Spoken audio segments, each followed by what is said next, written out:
Welcome back to the Manageable Podcast, brought to you by the UB School of Management. I'm your host, Henry Nowak, and today we'll be speaking with Zach Rohde. This guest is currently the assistant for the director of Enrollment Marketing and Communications for the School of Management, working on all things marketing to shed some light on the great programs the School of Management has to offer. He's completing his master's in higher education and student affairs right here at the University of Buffalo. Before coming to work at UB, Zach completed his bachelor's in journalism at Buff State University and was a staff writer for the campus newspaper, The Record. He went on to be a freelance news assistant for Spectrum News Buffalo, a photographer for WIVB News on Channel 4 in Buffalo, and a public relations assistant at SUNY Niagara, along with other roles. Zach Rohde, welcome to the show. Thank you for having me. So, what first inspired you to pursue a career in marketing and communications? Sure. So I kind of stumbled into this field a little bit. I started school at my former institution that I worked at, SUNY Niagara. I was a business administration undergrad student. Got my associate's degree in that before I transferred to Buff State. And while I was at that school, I really fell in love with writing and all things media. There's a couple, shows that I would really listen to regularly and love journalism, just like love the thought of it and, putting words to paper every day to inform people and kind of communicate that way.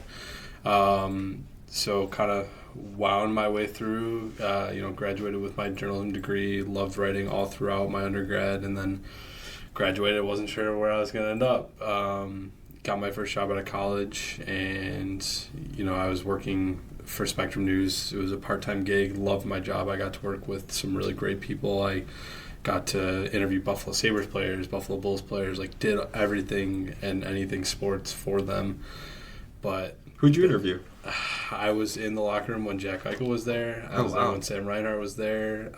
At UB specifically, I was covering Jarrett Patterson when he was here. And I have, in my sports reel, I have video of his 5-touchdown game. So I got to see some really, really cool stuff. And just really loved it, loved that aspect of things, and got really good with a camera while I worked there. But, the bills have to be paid, so I, jumped ship and took a full-time position at News 4 Buffalo and loved my job there too. I got to cover some really monumental things in history. I covered COVID, I covered the George Floyd protests in Buffalo. And to go back to, your original question, love that role, but news is a very tough industry. I burnt out super quickly working there for just over a year and a half. And then the job opened up at SUNY Niagara. I started there as a photographer of all things, and I did their commercials. Really fell in love with higher education and being able to tell stories of students and, just watching students progress through their journey, even at that level, especially at the community college level. And now I just really love access and, education policy and being able to help students through that journey and getting to where they want to go is, I guess, a long-winded way of answering your question. But yeah, absolutely. Yeah.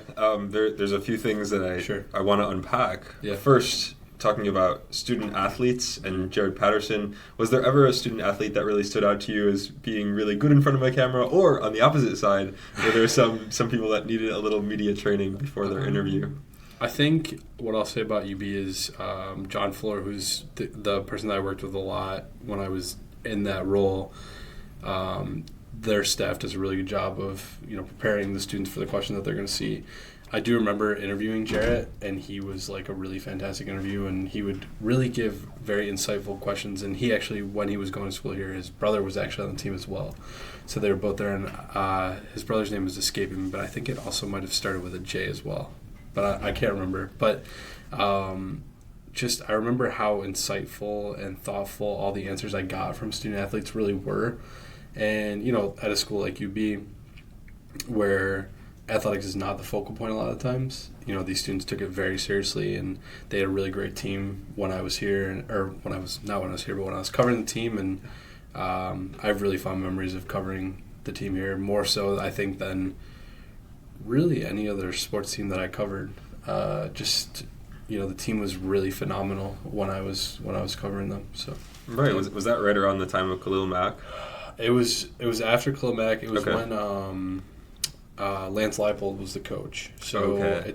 we're probably 4 or 5 years removed from that. But yeah, I remember they had a really fantastic team, and Jared Patterson, his name is always going to stick out to me just because of what he did when he was here, and I covered the 5 touchdown game that he had, and really great memories of that time here, and something that always brought me back to UB somehow. I don't know, it's very weird. I never went to school here until I started my master's program and started working here, but something always drew me, right? Right, yeah. You learn to fall in love with UB, absolutely. Yep.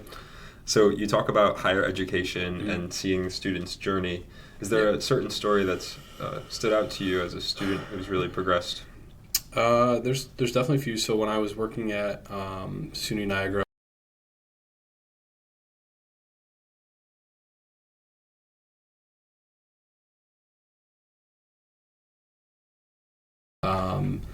we created music videos. We did a bunch of really cool stuff with this group of students, and I think when I started there, I came in around the same time that these students were starting, and watching them progress, from freshman students to their sophomore year. And as a 2-year school, you only have a limited amount of time with these students.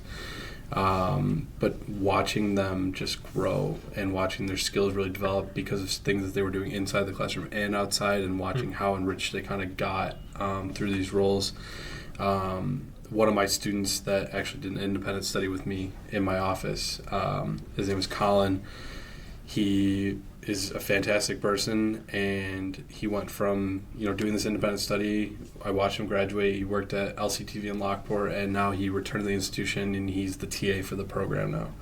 So there's always going to be a different group of students, right? But that first one, the first 2 years that I was there, and just watching them really progress was super powerful. And I really think that that's what made me fall in love with higher ed, is just watching that journey and watching how the students progress through that time.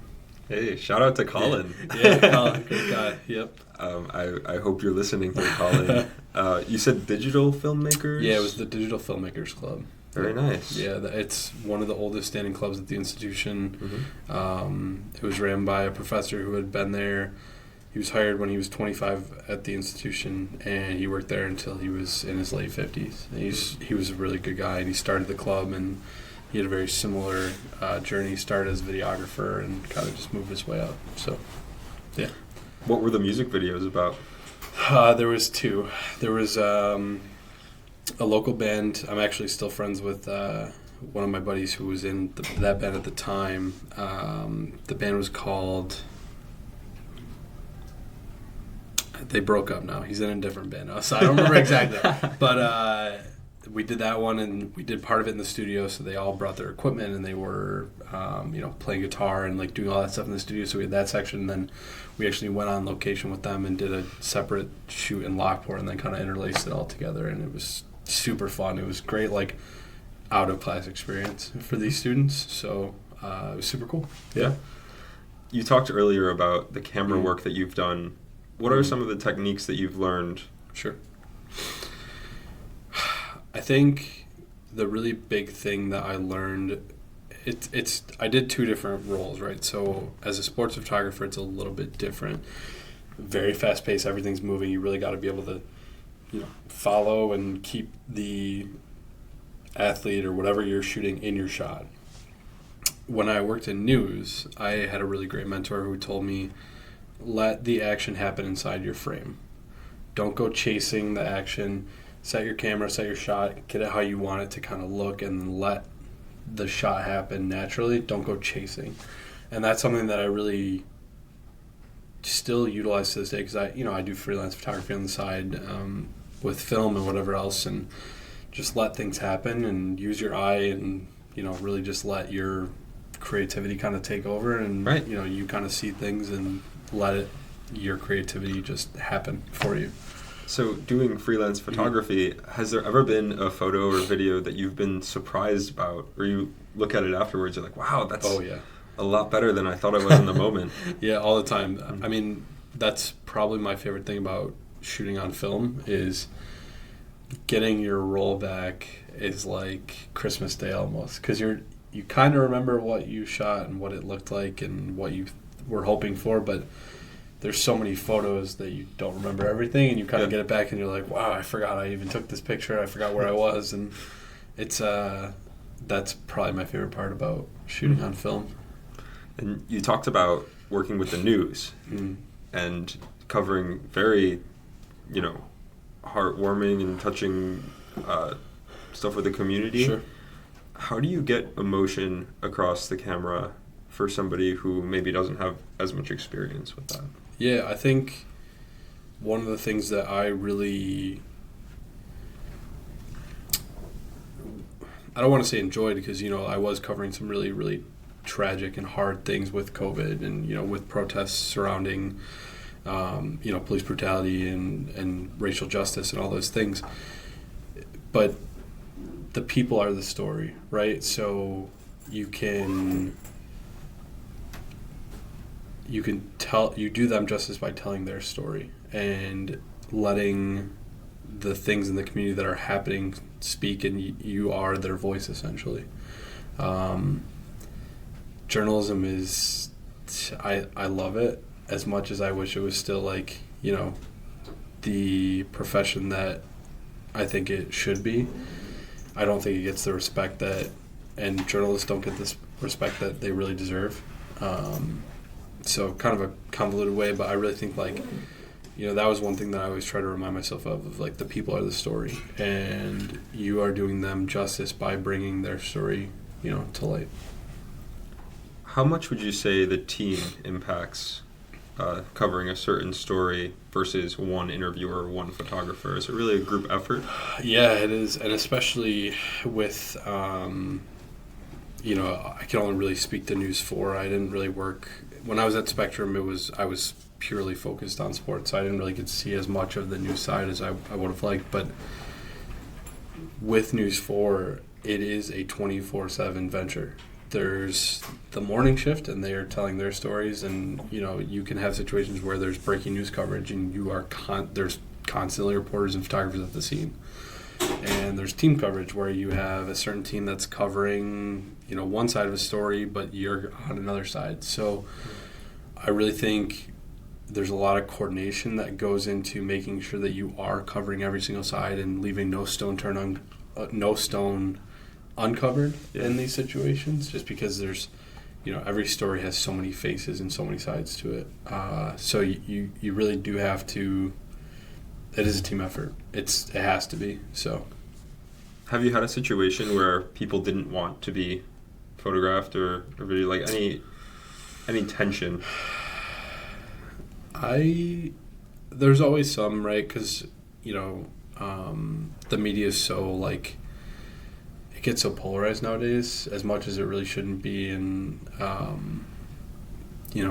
journalism at its core, the right outlets are doing the right things. And we used to get stuff all the time, as News 4, you're biased, blah, blah, blah, all this stuff. But it was we're just doing our jobs, right? There's no local reporter that's coming into a story inherently and saying, I'm going to skew this one way or the other.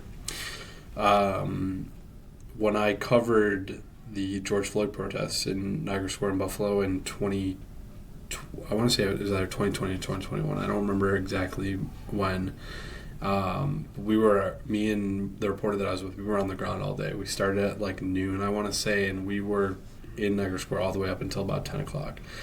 And, late at night when things kind of got a little haywire and a little crazy, we were chased out of the square. We had things thrown at us. We were kind of, we had to really get out of a really scary situation.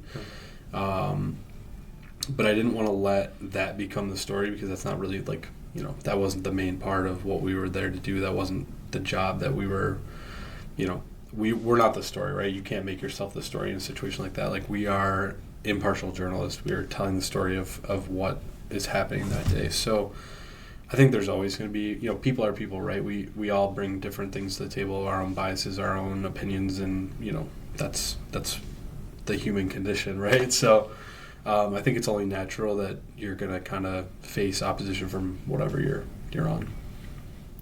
So it's a major shift, right? Yeah. Going from this exciting news story to now working with UB. Yeah. I'm sure the stories are just as exciting. Yeah. It's amazing. How have you seen that shift impact maybe the techniques you use or how you talk to people? I think I'll say this, like, I love working in higher ed. I come to work every single day, and like, my cup is filled, and I feel really good about what I do. And like, I think one of the things that really keeps me going every day is, like, nobody is worse off from getting a college degree, right? Like, everybody that comes to school, and I felt this way especially at the community college level, like, we were changing lives of students who might not have the access to education that they would have at a larger institution. So I'm definitely in a little bit of a different role here, and I love UB, and I just think that is a big part of where my mindset has shifted. Like, I really focus a lot in my research on, like, the access to education and how we can help educate more students and keep the general public as educated as possible, because education is such a crucial part of our society. I don't know if that really answered your question, but in a roundabout way, I think it does. Yeah. So at UB specifically, have you seen certain student growth? And I know you're in a degree yourself, so is there any excitement around that towards getting your degree in 2027? Yeah, I love my program. I'll speak to kind of both sides of it. So with my role here, I am still so fresh, and like, I just started in November, so I haven't had a ton of experience with students in this program yet. Like, I worked with you, I've worked with our marketing GA Kaylee, and the other really great students in our office, like Arpita and Ani.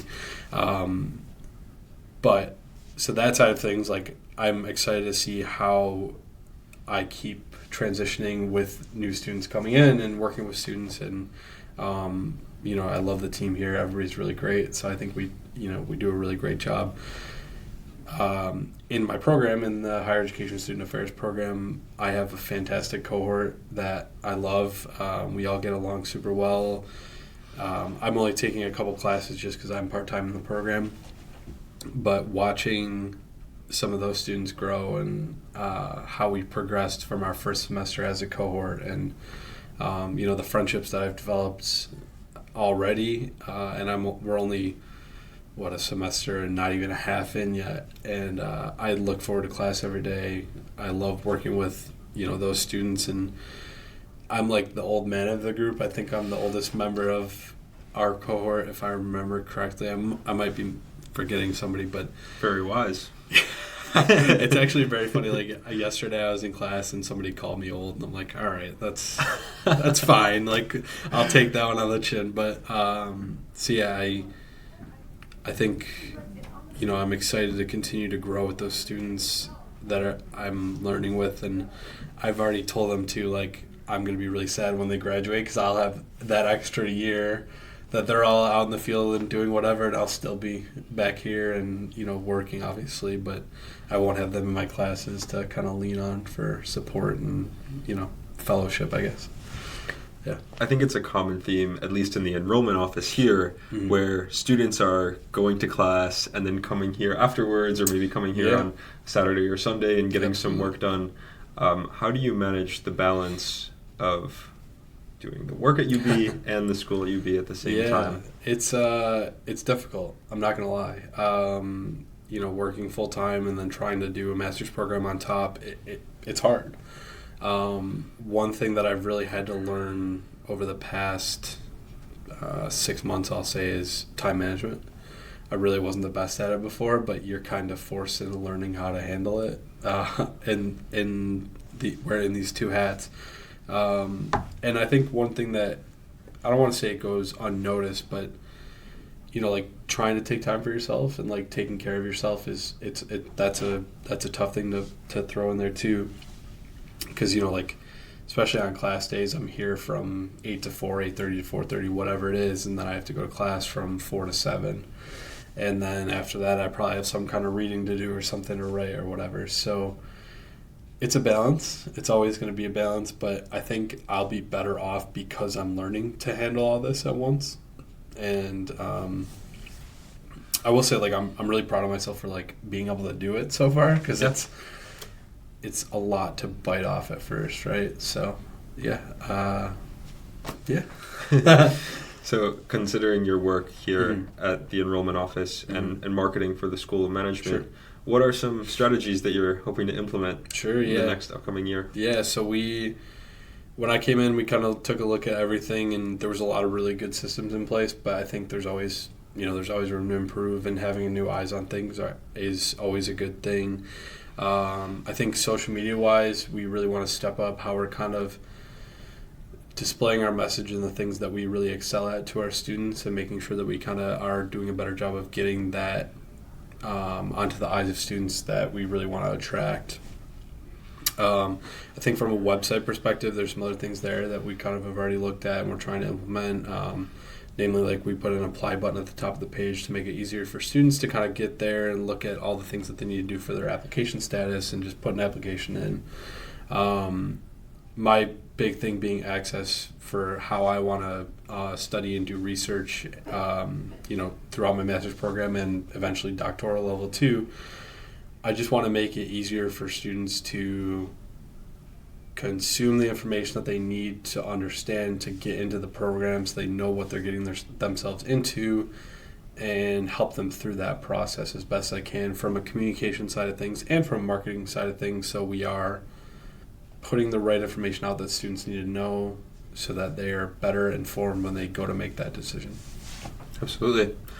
So I'm going to start something new on the podcast and try to ask a few questions that we hope to ask every guest. Okay. So first, I know that we talked before about watching Jon Stewart and watching John Oliver, but anybody else in mind, who has given you your favorite quote that either is a source of humor or that you live by?